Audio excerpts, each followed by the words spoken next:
قطر کا کہنا ہے کہ ایران پر امریکی پابندیاں یک طرفہ نہیں. ترجمان قطری وزارت خارجہ نے ایک بیان میں کہا کہ قطر مسئلے کے حل کے لیے ثالثی کی کوششوں کی حمایت کرتا ہے. چین کا ایران کے خلاف امریکہ کی نئی اقتصادی پابندیوں کے اثرات سے نمٹنے کے لیے ضروری اقدامات کا اعلان.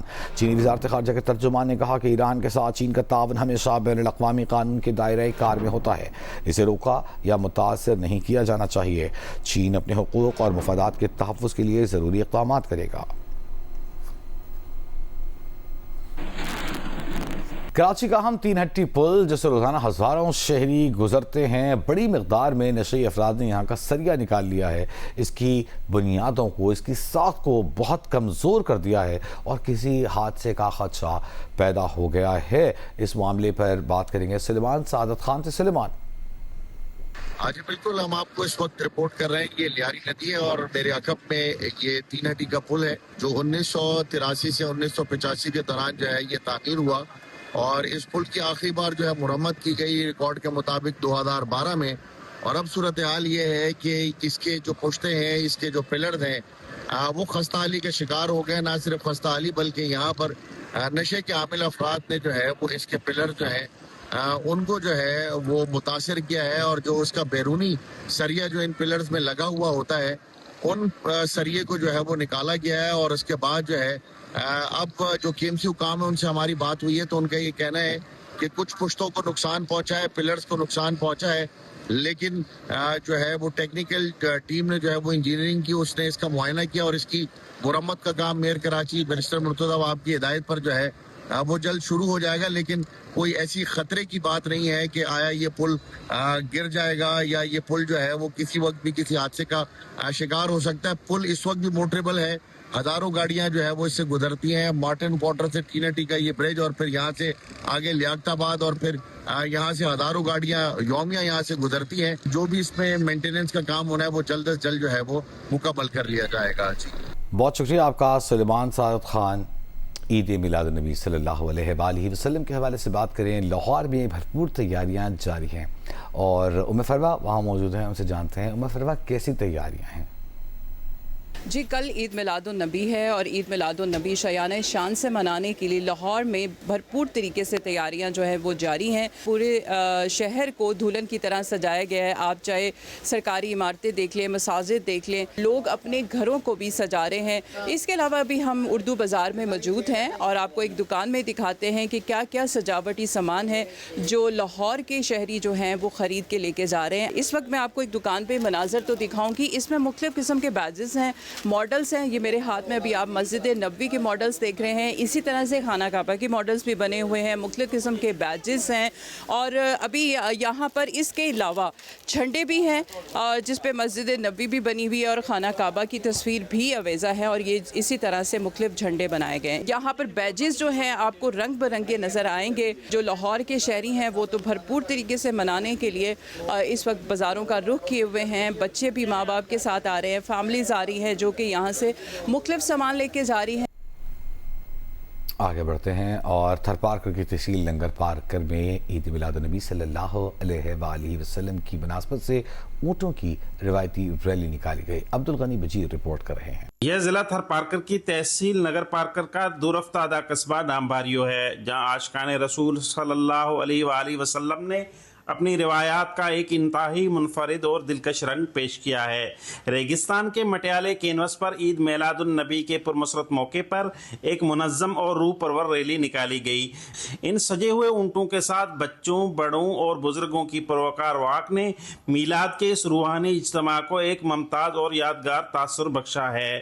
ریلی کے بعد ایک خصوصی تقریب کا بھی انعقاد کیا گیا جس میں علماء کرام نے سیرت طیبہ پر روشنی ڈالی اور آقا انعامدار کے شان میں نعتیں پیش کرتے ہوئے محبت و عقیدت کے پھول نچھاور کیے. کیمرامین سجاول بجیر کے ساتھ عبدالغنی بجیر، جیو نیوز، ضلع تھر پارکر.